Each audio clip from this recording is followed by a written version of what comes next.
கடைசி வரைக்கும் அந்த சாமிக்கு உண்மையாயிருக்கு. எப்பேற்பட்ட கடவுள்!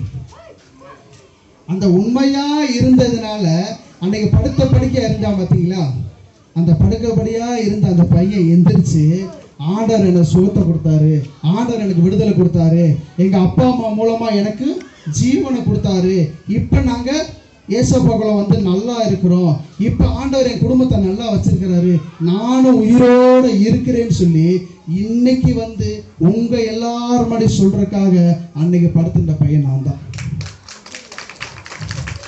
அன்னைக்கு ஹாஸ்பிட்டலில் கிடந்த பையன் நான் தான். உண்மையிலே ஆண்டவர் எங்கள் வாழ்க்கையில் பெரிய காரியங்களை செஞ்சார், அற்புதங்களை செஞ்சார். 200 வருஷமா தலைமுறையா பூசாரி குடும்பத்தில் இருந்த எங்கள் அப்பாவோட அந்த பூசாரி குடும்பம் முடிஞ்சு. இப்போ ஏசப்பா மட்டும்தான் உண்மையான தெய்வம். அவர் தான் எனக்கு ஜீவனை கொடுத்தாரு. எங்கள் அப்பாவுக்கு நான் ஒரே பையன். எங்கள் அப்பாலாம் அந்த டயத்தில் ரொம்ப வெக்ஸ் ஆகி சோடா பாட்டிலாம் எடுத்து உடச்சி